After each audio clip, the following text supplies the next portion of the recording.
want you to hit me as hard as you can.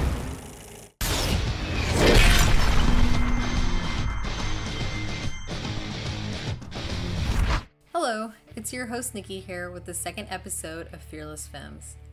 As you've already deduced from the thumbnail and subject line of this video, we're going to be discussing Our Lady of Survival, Ellen Ripley.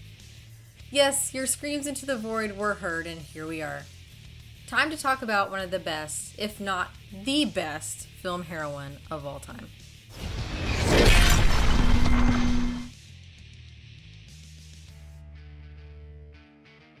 Who is Ellen Ripley? We know most of Ripley's backstory as we watched it unfold during the events of the Alien franchise.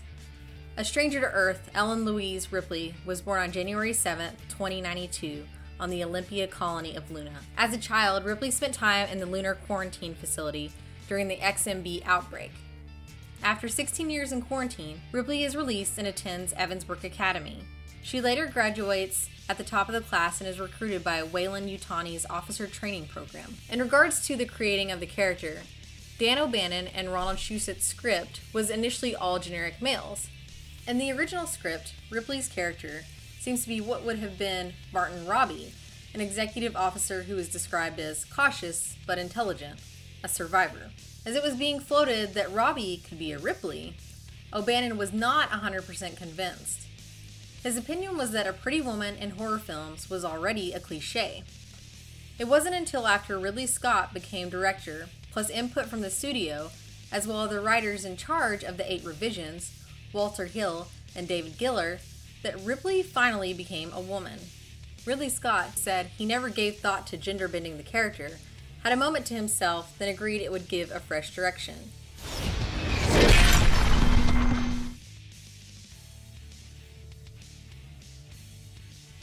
What makes her an icon? From the beginning of Alien, Ripley does not necessarily stand out until an interaction with Parker and Brett, who are insistent on giving her shit until she turns around and tells them both to playfully fuck off. What? Why don't you just fuck off? Slowly, as the film goes on, Ripley becomes the voice of reason and logic among the crew. When Kane, Dallas, and Lambert come back to Nostromo stating that some organism has attached itself to Kane, Ripley isn't having it. She refuses to open the airlock to break quarantine. Remember, she's already played the stay in and stay safe game. Open the hatch. Wait a minute. If we let it in, the ship could be infected. You know the quarantine procedure. 24 hours for decontamination. If it weren't for Ash opening the goddamn door, none of this shit would have happened. But that doesn't make for a very interesting movie, does it? Ripley's character blurs the lines. It's not simply about being female. It's about a character who shines with her level-headed, calculated approach. She's no damsel. Ellen Ripley is not here for your shit. Then cut to Aliens, which seems to only elevate the character. James Cameron comes in and somehow makes what some view as a slightly more kick-ass movie. This debate is similar to the Terminator versus Judgment Day argument, where Cameron is only upping himself by being the guy who made sequels that are possibly better than the originals. Please note, I've chosen my words wisely here.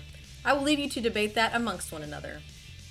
As I was saying, the character progression of our protagonist simply outdoes itself.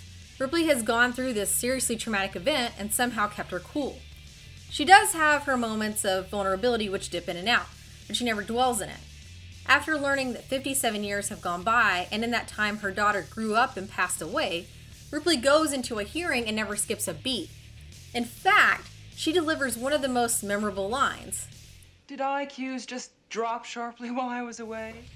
Look, if that were me, it would have taken me a week, a month, well, hell, maybe a couple of years before I could get my shit together after all that.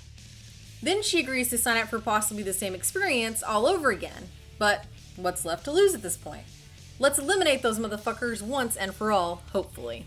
Once Ripley finds Newt, the game becomes different. Maternal instincts enter the battle. Ripley not only has to save us from aliens, she has to keep Newt safe. The last 30 minutes of the movie show us what Ripley is really made of, and those moments are locked in our minds. One mother to another, staring and sizing each other up. The Queen isn't the one you should fear. It's Ripley. Cross your heart and hope to die. There's nothing that gives me chill bumps more than Ripley exiting the elevator surrounded by smoke. Every time you see Ripley face the Queen in the mech, it's like you're seeing it for the first time. It's incredible. After the events of Aliens, things go in a slightly different direction, so to speak. David Fincher's Alien 3 kind of guts you right off the bat, then drops our heroine right in the middle of an all-men's space prison to deal with a different kind of enemy. That movie is kind of in its own universe. It divides fans, and you either love it or you hate it.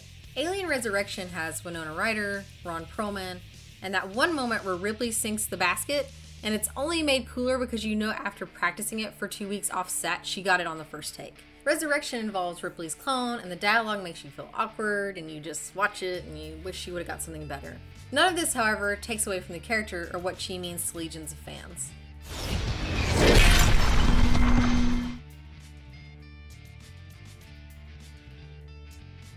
Where's the character now, and what's next? A few years ago, we were nearly given an Alien 5 directed by Neil Blomkamp. Weaver was excited about it, and James Cameron was excited about it. It was greenlit by Fox. It felt like it was really gonna happen. Then as soon as Fox puts it in development, Ridley Scott goes, "Wait, I need to put out my Alien movie first." So Blomkamp's movie gets put on hold, and Scott's Covenant gets rammed through and put out first. Inevitably, Alien 5 gets tossed out, and Ridley Scott later says that Fox decided they didn't want it, and it was only a 10-page pitch anyhow. Side note, I will never let go of the fact that they let this slip through Blomkamp's perfectly capable hands, and this is a hill I am willing to die on. I know Blomkamp has found peace with it, but I currently have not. Hill and Giller revealed a script for Alien 5 during summer of this year. There's talk that the script will retcon Aliens 3 and Resurrection. Now that Ripley and the Xenomorph are Disney princesses, it will be interesting to see what the House of Mouse does with the property. If you feel like seeing Xeno crossovers, you could always check out the variant covers Marvel will be doing for their top tier characters. Spider-Man, Captain America, Black Panther, Thor, a few others. The covers with Venom and Captain Marvel are my two personal favorites. Marvel will also be publishing new Alien comics in 2021, and ones for Predator and AVP if you're interested in those types of things, and of course you are. Here's what I know. Ripley broke the glass ceiling. Her character is an example of how all female characters should be written. She started out as just a character, not defined by gender, and is catapulted by a performance given by Weaver. We all have our top ladies of badassery lists, and even though they all vary, Ripley is undoubtedly in the top 3 for most of us, if not the number 1. She paved the way for future women of action heroes, and we are forever in her debt. She's the hero we deserve, and definitely the one we need. Please sound off in the comments and give us your Ripley takes and favorite moments. I'd also be interested in what you guys think about the Alien franchise and where we should go from here. Give Dennis Villeneuve and Alex Garland Alien movies. Hell, they can team up if they want. That is all. Until next time, this is Nikki, and please stay safe, and remember that if you break quarantine, we will launch you out of the goddamn airlock. Thank you for watching our show. If you like what you see, please subscribe to our JOBLO videos channel. Tell your friends who like this sort of content, and turn on the bell to receive notifications for all of our latest videos. We're an independent company, and we appreciate all of your support.